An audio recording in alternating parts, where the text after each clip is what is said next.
Hey guys, welcome back to the channel, and today we're gonna be reacting to Unpopular K-pop opinions, because Blackpink are back, kind of, maybe, allegedly.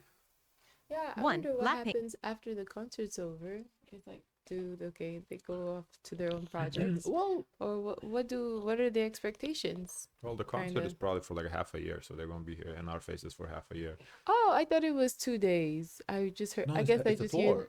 Oh, it's a They're doing the tour. world tour. Yeah. Oh, So it's okay. probably, I It's a think world tour. I think they're going to do the whole world tour for like Oh, at least half a year. So they're here. oh, okay, that's Uh, cool. they're probably gonna make another song or two while on Yeah. tour. They might do a documentary too while filming on It's tour. definitely gonna do that. They're gonna Then they milk probably that. drop that. They're gonna give content. That's gonna be good for the Yeah. fans. Aside from that, I don't know. It's hard to say what they're Mm-hmm. gonna do. Blackpink debuted their single Jump on the first concert of their tour. And listen, I'm not reviewing anything until that thing officially drops next week. Maybe alongside an album? Oh. Maybe. There's a suspicious gap in their tour schedule around August/September that's screaming comeback. But knowing YG, that might is doing Olympic level heavy lifting, and if they do drop it then, it's low-key a slap in the face to every fan who paid full price just to watch them recycle Born Pink tracks and solo sets. Mid-tour setlist change? Cute for the press release, not for the fans stuck with the bargain bin version. Okay. There's a lot of issues with Blackpink. They made the whole N-word thing, but let's stop with cherry picking what we blame Blackpink for when we don't. Stray Kids have released like 2 albums while on tour. So how the Stray Kids fans are supposed to feel like? It's the same thing. K-pop groups release albums while on tour because their tours last for like a year and a half. So that people are used to that. So Right, the so expectations let's can be stop there. picking on Blackpink for things Mm-hmm. that we don't pick on other groups for. If we want to pick at Blackpink's, they have not apologized for the N-word. Let's pick at them for that. This dropping an album mid-tour, it was weird for me when I saw Stray Kids do it, but you guys It's explained to common me it's practice. just what K-pop does. Then that's what K-pop does. Let's stop picking them. Let's stop picking on them because they dropped a song, premiered a song on the tour. That's also been done before. So if let's pick on the things that are worth picking on, not on this that everybody doesn't, then because it's Blackpink, oh, it's bad. No, it's not. Version of the show. But hey, do Blinks care? Please. They're still recovering from the Born Pink tour PTSD. So any new content feels like a miracle at this point. And let's talk about the performance. I walked in expecting a car crash, minimal prep time, trauma flashbacks from Jennie's Coachella chaos and the general YG messiness. So color me shocked when the girls actually pulled it together. Lisa as expected served the same elite tier stage presence she flexed at Coachella. Jisoo, baby stepped it up big time compared to the last tour. Her solo run clearly boosted her confidence and it showed. Rosie gave vocals, real ones, and actually brought some energy and face this time around instead of sleepwalking through the choreo. And At Walden University, Whoa. we get the W. We create our Jennie, Miss Glitchy Wi-Fi herself? Well, lucky us this Glitchy was one of her Wi-Fi. better nights. Still not airtight, they call her still a little Glitchy offbeat and Wi-Fi. slouchy in spots, I don't know. but at least it wasn't Coachella levels of disaster. We'll take the small wins, but if this show proved anything, It seems it's also that Blackpink's Jennie was on brand for her album too, because she was wearing red, red. biggest enemy is consistency. One night they're giving you pop supremacy, the next it's giving Shuo and a Bluetooth mic. I genuinely think the pressure from fans dragging them for touring with no new songs finally lit a fire under YG's glittery loafers. They knew the cameras were rolling and another half-babed viral moment wasn't an option. They had to give stage, and this time, they did. But whether they'll keep that momentum going? Extremely skeptical, but prove me wrong girls, seriously, shock me. 2. Somebody slap me a wig, beat my face and toss me a red nose because the clown has clocked in. All Day Project really pulled a monster rookie moment out of thin air. Famous is straight up terrorizing the Korean charts and snatching a music show win out from under a spa's dirty work. I was fully expecting a Meow 2.0, but Old Lady Teddy did what he always does. Reheated the same beat for the 573rd time, slapped a new logo on it and somehow made the general public eat it up. Say what you want, but YG's dusty formula clearly still hits where it counts. Yeah. Koreans don't want And evolution. that's what They counts. The song is not really bad. I even listened to it again. Then it's kind of catchy. We ain't even famous. I mean, no, now Wicked, that's just hot trash. But this famous song, it's not a bad song. want wannabe rappers breath talking over an expired Teddy beat with enough swag to make it look intentional. And guess what? It worked. They became the fastest 5th gen group to achieve a perfect all-kin. Let that sink in, not because of innovation, but because the general public is addicted to aesthetic crumbs and beat drops from 2013. Now I've dragged Annie, Tarzan and Bailey's rap attempts harder than a malfunctioning autotune machine and I stand by it. But credit where it's due. Their first encore stage wasn't the vocal funeral I braced for. They actually served. Mic issues? Sure. Volume uneven? Definitely. Chaotic mic Yeah, when we saw them perform on the show, they were live and they were capable. They were not bad. Like, I felt like a new group. The question, are they gonna do live? They're gonna lip sync. They came out live. Yeah, I honestly, to me, they're not. I feel like there's a lot of hate for, Annie Moon for the money and Tarzan for the appropriation. So that's that. Wu Chan for lack of personality. That's only you. They, oh, I don't that's only I me. don't think anybody hates on him for that, but you don't. You. Oh, Yeah, I've never seen nobody talk about his lack of personality, but I. you. Yeah, but yes, I think they're okay. They're not, hate aside, they're okay for a new group. They're not near as bad as people wish they were.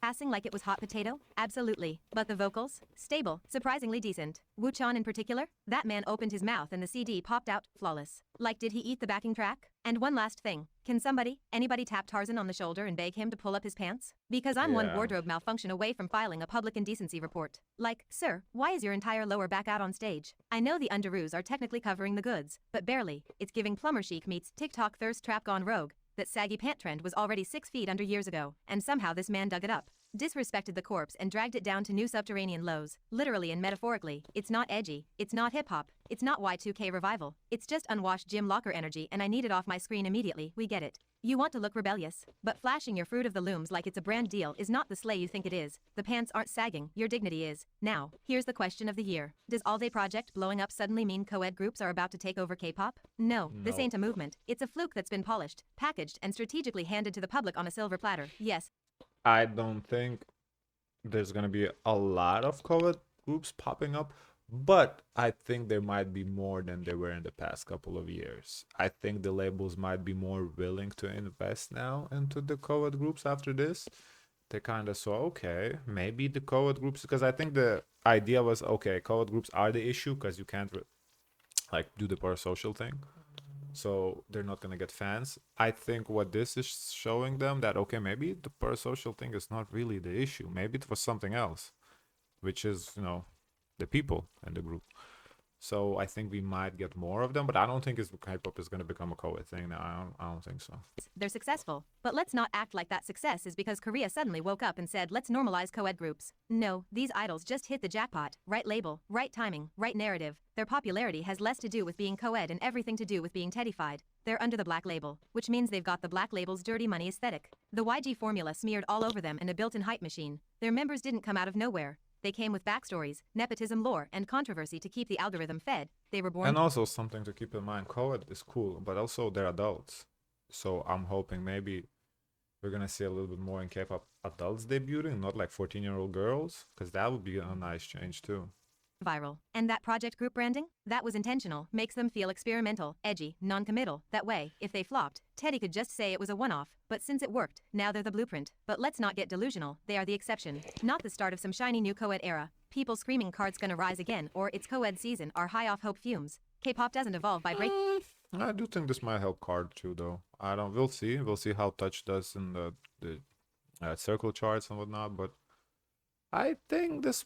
I think Card is right to kind of ride this wave with them together. Yeah, why not? See why not? I think it's perfect timing for Card for the comeback. They did just come back, and I think Card should, if they have any money saved from before that they didn't do, I think they should spend all that money right now while ADP is relevant to kind of try to ride the wave a little bit.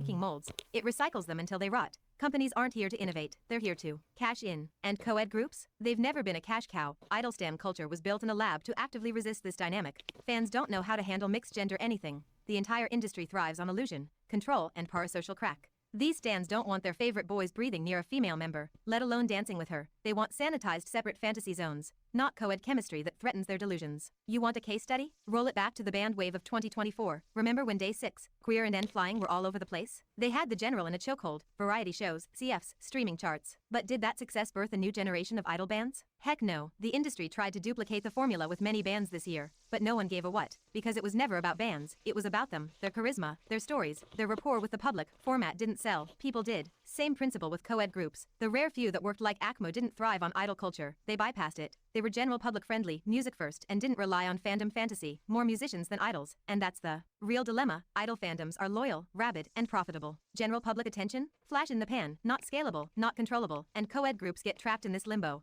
too risky for stans, too artificial for general public longevity. You can't market them the same way, you can't tour them the same way, and God forbid you give them chemistry. It becomes a PR landmine. It's a logistical headache and a branding black hole. That's why labels steer clear. Why roll the dice on a hard-to-sell experiment when you can toss out Why you say PR landmine? If honestly, I feel like that's a great PR to kind of create the illusion that they're dating. Then all the news, the dispatches and whatnot gonna talk. Oh, are they dating? Are they not? And they're gonna just stay in the news, gonna stay relevant. People gonna eat that up. I feel like that's great marketing to kind of. I don't think it's nightmare at all, especially because they don't have the expectations of being single forever, so they can date. It's just them dating. They would make them relevant. And naturally, I would think like even group drama would arise naturally in a co-ed group. Yeah. I feel like that drama in the group, like just being relevant, because the issue with the dating scene or whatever is that they can't date. So because the people have the mindset that, oh, I'm gonna be with the person, so that would break their hearts, the fans' hearts. Now with this group, there isn't that. So what drama can you talk about them? Well, I guess sagging underwear is one, sagging pants. But aside from that, if you stay in the news, you're gonna be relevant and being relevant. Like there's a saying of any publicity is good publicity for a reason. I wonder also if one of them do decide to date, if that person that they're dating becomes like the Sixth member. unofficial sixth member. I mean, I can see the honestly, headlines already I for feel like it it. would depend who the person dating is. If it's Annie Moon, I can see it. The group would not say no for her bringing her boyfriend to the concerts and whatever. I think, Like you bring them everywhere. yeah, I think she would bring. If she wanted to, she could bring it. Now, other members, I don't think they would get the same leeway because she, in my opinion, this is not a fact. I think she runs that group, but that's just me. Why do you think so? Money. And nobody in that 'Cause she label gave saying no gifts? to her. She gave gifts. No, just because of her name. Because in Korea, that hierarchical power is like very important, and she has a lot of hierarchy without behind her back. I think she is not getting a lot of no's in her way. another boy group with crop tops and watch the pre-order numbers print money. And let's not pretend this isn't all about cash. Debuting a co-ed group costs just as much, maybe more. 2 wardrobe departments, 2 vocal ranges to train, 2 choreography styles to blend, 2 PR nightmares to manage. And for what? Lower album sales, fandom engagement that's lukewarm at best, TikTok noise that dies in a week. Unless you're a mega label with backup plans and budget to burn, there's zero incentive to go down that road. Now to be fair, companies are roaches when it comes to trends. Something pops off once and they'll spawn 20 knockoffs by sunrise. So yes, expect a few desperate co-ed attempts in the next year. Rushed and fully banking on messy gender dynamics to spark stan wars and viral clips. But will they survive the long game? Will they matter? The real test for All Day Project isn't happening now. It's in comeback 2 and 3. Can they grow a real fandom? Or is this just general public flirtation? I mean, yes, those will be a test, but I think this was also a test. Because if this flopped, there would be no 2 and 3. This didn't flop. So, I mean, every comeback is a test. Until maybe if they have like 2, 3, 4 successful comebacks, I think at that point, it's no longer test. It's just like, oh, do you make good music or not? But I think this was to say that, oh, this was not a real test is not true. This was a test. And they already have some good controversy too around them. Like even with the name, they may possibly have to lawsuit, yeah. fight this lawsuit, change the name. They're not. rebrand. They're not changing the name. They will win the especially. Yeah, but the fact that there's drama, it keeps them Yes, like in they're- the presence of media. They're very like. Yeah. There was a because we've been reacting to these news for what almost a year. I think we started last August. At one period, there was every day there was a lot of new jeans. I got tired of it. Now, ADP is the new jeans. I feel like every day when we do these videos, there's something about ADP to talk about. So, good for them. Can they shift from project to permanent? Can they tour, sell, last, without drama or gimmicks keeping them relevant? Because until a co-ed group proves they can consistently bring in numbers and fandom loyalty without imploding or getting ignored, labels will keep seeing them as a novelty act, not a business model. So yeah, you'll see more co-ed names pop up. But dominate the 5th gen? Take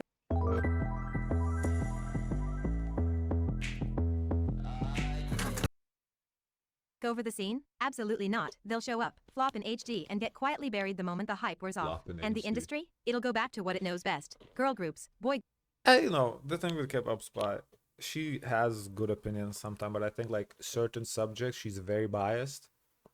That is New Jeans. And all the projects too. She's very biased against them. I don't know why she don't like them so much, but it's very hard to take her seriously sometimes because she clearly wishes them well and no, sorry, not well, wishes them to fail. I I don't It's know. hard to take what she says I don't seriously know about if it them. can be a really young person who's just like stuck in, because I can have like that much hate for a person. Like, I come don't, on. not that much hate, but like care so much. Like I really don't care. Like it's like, bro, like if let them be what they do. Like yeah, Tar something is walking the line, you know. Annie Moon, she's rich. Who Yeah, but it cares? shouldn't affect Yeah, you but to the point that it really feels like when she talks about some of these she's groups, been it's the like person's she's in there. Like affected. yeah, like Yeah, she's like with personally targeted yeah, like or with New Jeans, it feels like oh she was in the room when she didn't get bowed down to, or like she's part of Eyelid and she's got prosecuted or whatever. Like, bruh, chill. groups, and the same three aesthetics recycled until we all lose our minds. 3. JY Poppy absolutely stole the show at Waterbomb. This Miss Diva guy. came to humiliate, dominate, He and was evaporate careers like it was serious. cardio. Miss He Thing was showed up in serious. hot I pink love like a that. midlife Barbie possessed by Beyonce's ghost I and love absolutely that. peed on that stage I with the love that for confidence of a him. man who's been Wow, way to continue with his career. But you know, Loki, if it was a lady, they would not say all this positivity. If it was a lady, they say, "What is You're this absolutely washed right. up lady They doing do all all the the in time, this but outfit, doing everything possible for attention?" I already see the headlines. yeah, I you're love right. that for him, but I would You're have right. loved to see this Yeah. for a lady. If a lady came out in this outfit, Mm-hmm. everybody would be slut shaming, Yeah, would be saying what like she's doing age is for shaming. attention. Would be yes. So let's keep the double I standard. Maybe want to we see should it. slut shame him too. unhinged since the 90s. He didn't just perform. He exorcised every irrelevant male idol within a 5-mile radius, ate, left no crumbs, then came back and licked the freaking plate. The man looked like Harry Styles on 3 cans of Coca-Cola and no But he has regrets, a great serving sense of 53 years of humor. He delusion-fueled does. excellence with abs that could silence entire rookie groups. G Idol sweeties. Y'all just found your new Sujin. The charisma? Who? Unholy. The stage presence? Illegal in 7 countries. This was a once-in-a-generation fever dream that makes you question your life choices. I want to vomit on Maybe we should react to this. Okay. What he did. I don't know, guys. Drop the link in the Discord if y'all want to see it. it, frame it, and give birth to it at the same time. 4. Let's talk about Triple S's upcoming brother group identity. Just like their sister group, they'll also have 24 members, I was gonna split say, into 3 it- smaller units of 8. didn't- Unvermit. Yes, we are, and it's not over. Each unit will debut one after the other, and once all 3 have launched, the full 24-member lineup will come together for a group comeback. After that, fans will get the chance to vote and remix the members into brand new units. Now, this whole 888 concept actually traces back to Jaden Jong. He was already making waves as a creative director, having worked I mean, I don't too many members for my liking, but I will say what they're doing here is kind of interesting. Introducing subunits at a time, because I say too many groups debuting. Enough. This is a little different. I mean, I can't sit here and say, oh, it's the same thing. That this reminds me of Boy Next Door, reminds me of To Us. No, it's gonna be something different. So I guess kudos to them for experimenting. with groups like Luna and later only one of. Back in his Luna days, he had this grand vision for a massive boy group split into 3 8-member teams. That concept never saw the light of day back then, but now it's finally being realized through identity. What remains to be seen is how this will play out. Will they mirror Triple S too closely? Probably. 5. From Is 9 are finally getting their flowers, and it's long overdue. They just dropped one of the best summer bops of the year. They're charting, booked and busy with promo, slaying Waterbomb, and officially hitting million-seller Good for status. them. After the messy Hive saga, this glow-up under their new label feels earned. And that music show win against aespa? Not just a trophy, a moment. Their first win took 4 years. Now they're reclaiming the stage as 5 and making it count. You could feel it in how emotional So, first of all, kudos to them. Good job. The song is good. Very happy for them. But kind of throwing shade at aespa here.